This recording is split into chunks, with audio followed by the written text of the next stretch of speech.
Right hand, left hand. And I don't think he's going to get up. I think it's all over.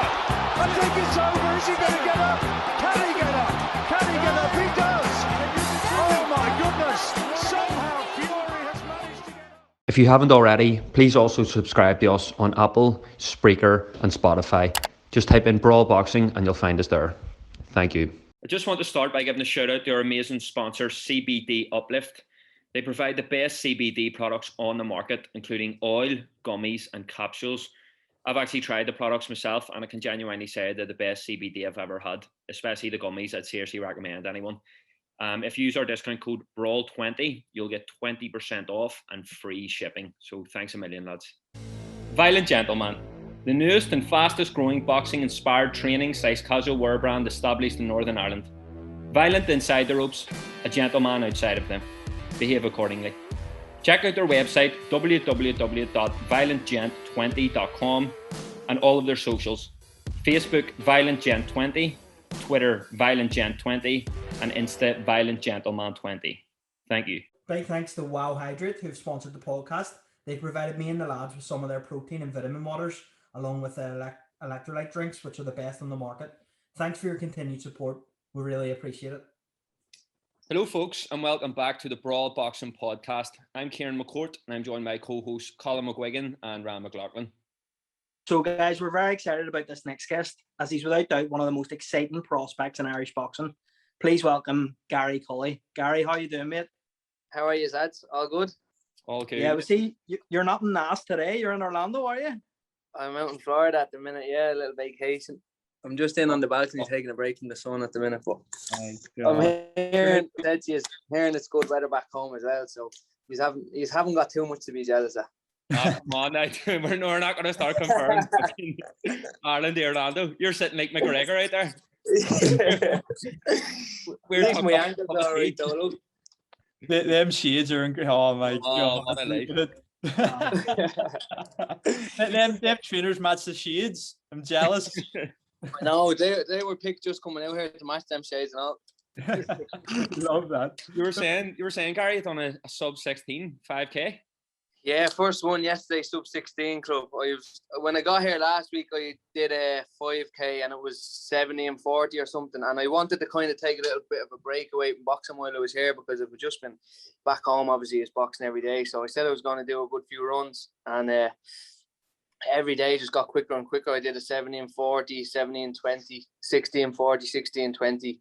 And then I just said I'd go for it. So the highest, this is in miles out here, and the highest the treadmill would go was 12 miles an hour. So I said to the missus, if I just put it on 12 and just go for it and try and survive and see what time it is. So I did it yesterday. I just put it on 12 and tried to survive, and it ended up being 15:55 or something. So I'm closing in when Tyrone McCullough came down and telling me he's sub 16. So what are you, Ryan? Miles off, man. I think I had. Do you know what? 14 something. No. I was like sitting all smug and all right, because all my mates would be getting like 20 plus, right? And I think I got like 19 flat near enough. And I was like so smug and all about it, like, oh, you're not beating that. And like people in my team, like the fittest people in my team were getting 18:30. So I was like, I'm 30 seconds above, like I was having that. And then when you see, like when I spoke to Mick Conlon, he told me his score and then yours, and it's just like, there's just I think Mick's sub 17 as well, isn't he? Yeah, he's sub 17. And then I remember Ross Barkley the first lockdown, he put up like 16 something, but his was a spoof and everyone believed it and everyone was like, this guy's a freak of nature, blah, blah, blah. And then you've got him literally in Orlando just chilling there. Banging them out. I'm just happy to get sub 30. Do you know what I mean? So here, I tell you what, but no, you're saying you do 19. Anybody that gets 20 or below, that's good times, like. Yeah, I was flat on my back, like at the end of it, like. And you know how I used to do them was when I was making weight when I was an amateur. I used to just go in around 15 or 16. I used to throw the sweatsuit on and just put the treadmill up to 15. It was 15 kilometers an hour and run for 20 minutes. I just had to do a 20-minute run, and it ended up being a 5K. So I just kept doing it and kept getting good at it. And then 20 now for me is recovery pace because I've just done it that many times. So 20 is just, it's actually hard to slow down to do a 20 for me now. Oh my It's just been through just not knowing what I was doing when I was younger and just jumping on the treadmill and pumping it up as high as I could. No wonder you're taking over the Irish boxing scene like storm. Because you're exactly. Once you go into a 12 rounder, you'll have the cigar in the tent. That's the goal. That's the goal. What was it like growing up doing the boxing scene? What made you get into boxing, Gary? My brother always boxed. So like I was always he was the softer one. I was the one who was always out fighting and causing trouble. He's 2 years older than me. So I used to get in trouble all the time for beating him up. But then so my mom and dad brought him down to the nearest boxing club to kind of toughen him up a little bit. And then he was, obviously we were very close. There's only 2 years between us. So I used to be wondering where he was gone twice a week for 2 hours. And used to hound my ma, where's he gone? And eventually she said to me, look, you're too young. He's gone boxing. You're too young to join. You had to be 8 or something. And I was 7. So she said, I'll bring you down and I'll see if they'll take you in. And she brought me down. She knew the coach and he said, yeah, go on, we'll take him. So just started ever since then. Did that keep you then from like scrapping on the street? Did people like respect him more and sort of not? Do you know what? When like growing up, because I was always like tall and skinny as well. And I remember growing up, see when you're 17, 18 and you start going out to pubs and nightclubs or whatever, I used to always get started on. People used to pick a fight with me because you've won a few titles or whatever. Oh, this fella thinks he's that or thinks he's this. But what I've always noticed is when you're out on nights out, the people who can fight or who are sure about themselves, they never start the fights. Mm. Do you know what I mean? So, but I used to always get a bit of trouble when I was younger growing up because obviously Naas is it's a big town, but everybody knows everybody, and I was quite well known. Oh, look at this fella, he thinks he's something, he thinks he's this just because you're having a bit of a success, you know. But do you still live in this? I live in Kilcock now, just outside Naas. Right. We live out there at the missus, but I'm about 20 minutes from Naas, and that's only in the last 3 or 4 months. I live in Naas Road in Dublin. And when I first moved here, I was telling everyone, like all my people in my class, I was like, oh, I'm living out in Naas. And they're like, that's fucking ages away. And I was like, no, it's not. It's like, it's 15 minutes. It's just up a cycle. And they were Naas Road is a good. Naas Road's a good spin. You're in Dublin, Naas Road, yeah.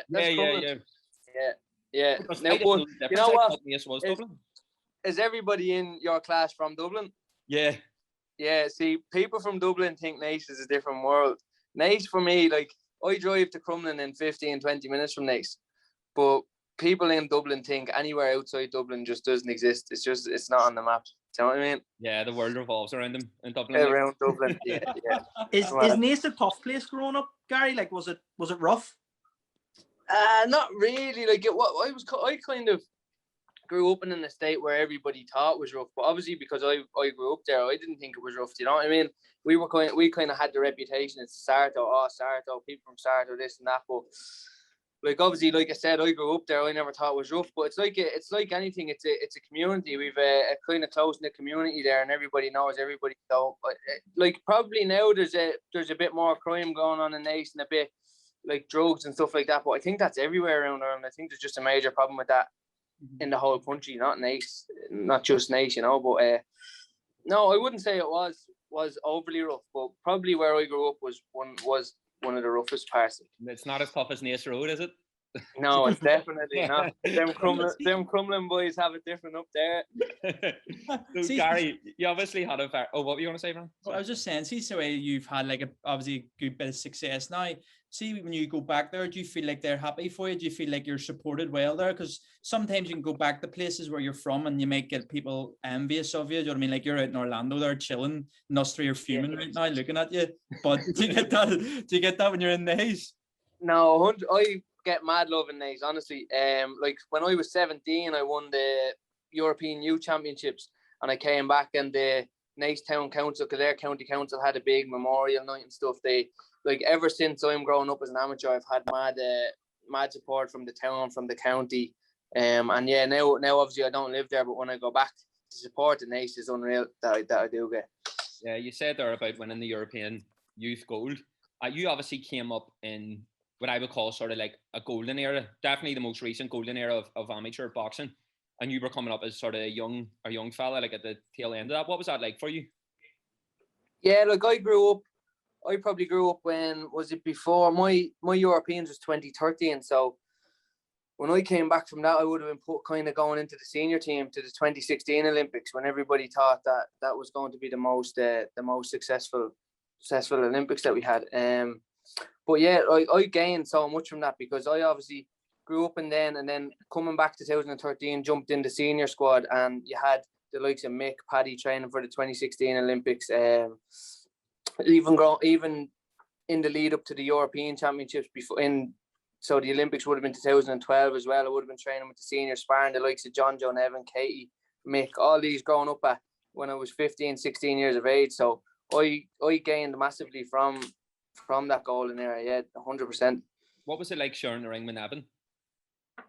You know what? If anybody ever asked me the most naturally talented fighter I've ever shared the ring with, it would be John Evan. He was just, I remember being about, I think I was 15 or 16, sparring him at a training camp down in Westport, and I remember hearing the bell or hearing somebody saying time, and I went to touch gloves, obviously 16, showing him respect, got a jab in the face, nose bust all over me, face, and I was going, right, I'm in with the men now, you know what I mean? But that's great learning, and that's why I'm at where I'm at now, because I've jumped in at that age with the likes of these people. Gary, you turned over pro in 2017. You were quite young at the time. Was that a tough decision to make? It wasn't. Like, I always wanted, my goal was always to be world champion as a pro. I grew up watching like the likes of the Floyd Mayweather, Ricky Hatton fights and stuff like that. And then I was a massive Mayweather fan. Seeing Prince Nassim growing up and stuff like that. And that was always what I wanted. So I think you just need to have a successful amateur career, I believed, before you did that. So you had to serve your apprenticeship, if you want to say that. Obviously, as time went on then, and I start winning titles and start realising maybe the Olympics was a dream, I started dreaming about that as well and wanted to go to the Olympics prior to turning professional. But that was never my end goal. My end goal was always to be a world champion and be a superstar in professional boxing. So when it didn't happen, obviously it hurt a little bit. But like I said, my number one goal was to always turn professional in the end. But when you watched because 2020 Olympics, when that came about, you still only would have been, what, 24, 25? Was there a position there, like, or?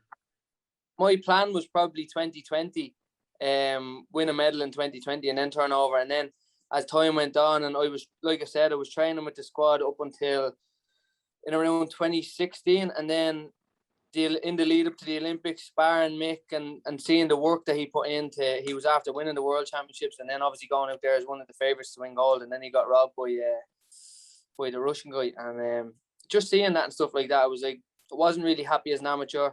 So I decided then was the right time, because the corruption in amateur boxing is, obviously there's corruption in every sport and in professional boxing as well, but yeah, I just wasn't happy at the time, and I felt like I needed a change.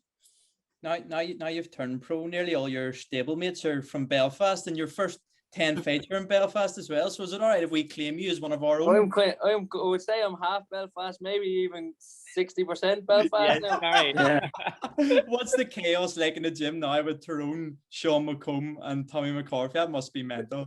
The lads are all legends, yeah. Tommy's the mature one. He's team captain.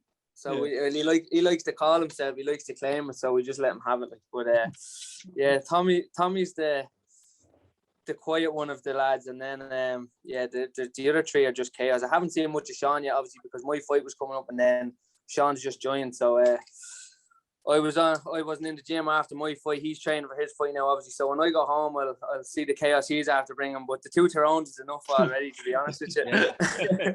You be in Belfast for the fella? Will I be there? Yeah, definitely. 100%. I'm looking forward to seeing Sean's fighting Woodruff, isn't he? So I've obviously fought Woodruff before, so looking forward to that one. I feel like you and Sean, like, because you're both the same weight and you're both sort of tall, rangy, like, you have always been compared, and there was always, I mean, we're guilty of it. When we had McComb on back in like last November, we mentioned you, and is that a fight you'd like and stuff. Did you always get on well though? Yeah, always, through the amateur system and everything. Obviously Sean's a couple of years older than me, but when I first came on the team training with the seniors, he would have been probably elite champion or elite number 2 at the time. So like I would have always trained alongside Sean, sparred Sean, school combat with Sean, learned a lot from each other along the years as well. So now we're teamed up again. It's great to actually have him on the team because he's very, very talented, very skillful, and we can learn a lot from each other. Oh yeah, iron sharpens iron, like as they say. And Exactly, 100%. I've seen after your last fight. I don't know if you've seen it. Tyrone McCann tweeted, "That's what we call in the gym getting cullied." Yeah. That's actually a saying now, and the lads keep on to me to get T-shirts made for sparring partners to hand them out when sparring's over. So it's actually a thing that's it's starting to take a little bit of.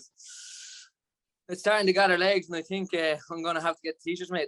Yeah, you need to get them fucking health insurance. Never mind T-shirts. 100%. What's it like sparring Tyrone? He must be a tough fucker as well. Like he loves a war as well, and the more you catch Tyrone, the more he'll want more and more and more. But yeah, he's the improvements I've seen in Tyrone since he's joined up with P have been absolutely massive. So he just used to be a one-trick pony, I think, and I don't think he'll mind me saying that. He used to love a war, and that was all he had.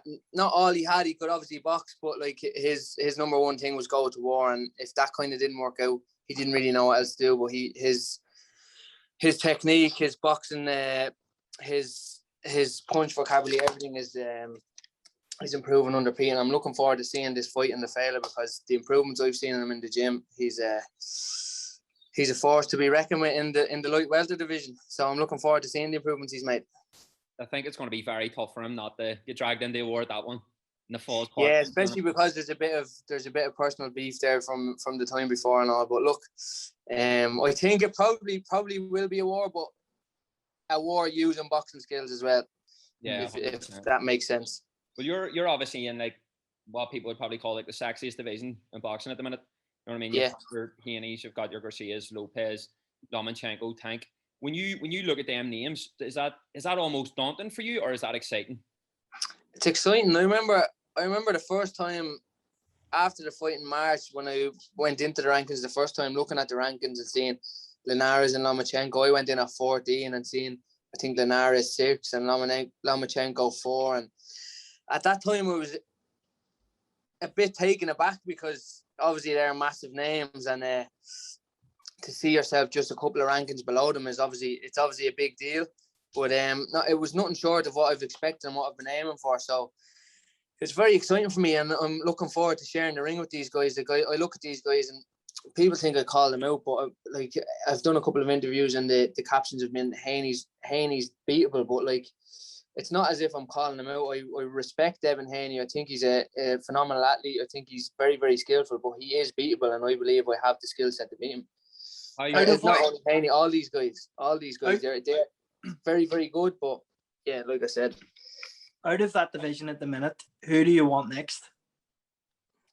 As in them names that you've mentioned. Yeah, out of the names that we've mentioned. Who would you want first out of them? If you could pick. What? Like, do you know that the whole thing that's going on is it's just boxing business, isn't it? Like they haven't fought. None of them have fought each other yet, bar Lopez and Loma. If I was up there, genuinely, like I would fight every one of them one after the other. That's the fights that we join boxing for. That's the fights why I've started this from a young age and brought it to this level. Is I want to be in the biggest fights possible. Obviously, I want to make the biggest money possible, and these guys are the money fights. So yeah, I've no preference. Whoever's there when I get there and whoever holds the belt is the one I want, and I want to get my hands on a belt, and then I have choice then to fight, unify the division. Whoever else has a belt, I want to be in the biggest fights possible. So, obviously, no particular order, all of them. All of them. Obviously, you're in no rush either. Like you're still so young, but theoretically, right? If you were to get a call in the next year to fight one of them four, like, do you feel you're ready to jump in right now? 100%. Like we've sat down and we've said that I probably need a little bit more experience, and Pete said it in interviews. There, like, I've not went 10 rounds or whatever, but that's through no fault of my own. I'm just stopping people. Like, you know what I mean? I've had an 8-rounder which went in the first. I went 8 with Woodruff. Obviously, I had a 10 with Fitzpatrick, which went in the first. I had a 10 with Katochikov, which went in the second, and then a 10 with Simeon, which went in the third. So it's true no fault of my own. These are all highly skilled fighters as well that I'm stopping, and if I keep stopping people, when is the time when I have to take the jump? I'm gonna have to take the jump at some stage. So yeah, I believe I'm ready. I believe I have the skill set. So I can't see Tank running 5K sub 16 either. Like, so I No mean, chance. you're more than ready. I think you'd have to drag him on a leash. He seems a little bit lazy, doesn't he? No, but like them fights would be like, because obviously an Irishman fighting, they're massive names in the boxing world. Like you'd have Ireland coming over to the likes of Vegas, New York to watch that fight. Like, and that for you grows your profile massively. And like you said, that's where you make the money. Like, that must be an incredible feeling. 100%. Like I've always had my sights set since I not only started professional boxing, but since I started boxing. I think America was always the goal, and I believe Irish in America that can talk and fight. I believe that like McGregor showing what we can actually do over there. So I think, not to use the cliche, but a Conor McGregor in the boxing world is what we need, is what Ireland needs. So mate, you're actually seriously giving me McGregor vibes. I was going to say.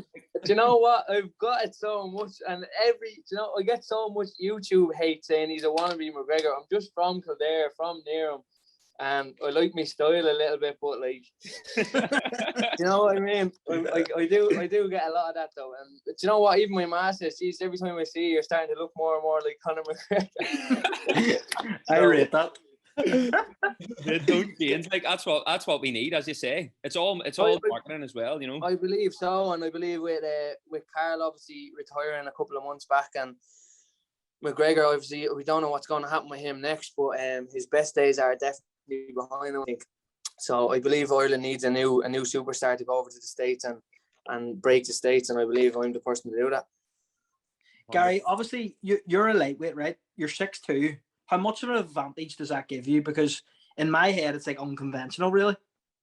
Yeah, massive. And I've actually seen a few people say it shouldn't be done by weight. It should be done because you've got too much of an advantage. But I actually remember growing up watching Paul Williams as well. Paul Williams was an inspiration of mine. I used to watch him and learn from him because he was called a freak of nature, but I think he was 6'2" and a welterweight or a light middleweight or something. I know I've come along and I'm a 6'2", probably 6'3" lightweight, and it's mad to even think. But does your dad, is it very strict to maintain that? No, it's like I walk around maybe 10, 12 pounds over fight weight all the time, and then I've obviously got a team now I've got a nutritionist in charge who's in charge of maybe 4 to 6 weeks in the lead up of what I eat, and then the last 10 days of the weight cut. But like weight cuts are very, very stress free. This is like if I went to 140, I believe I wouldn't be fully grown into it. I'm only a natural lightweight.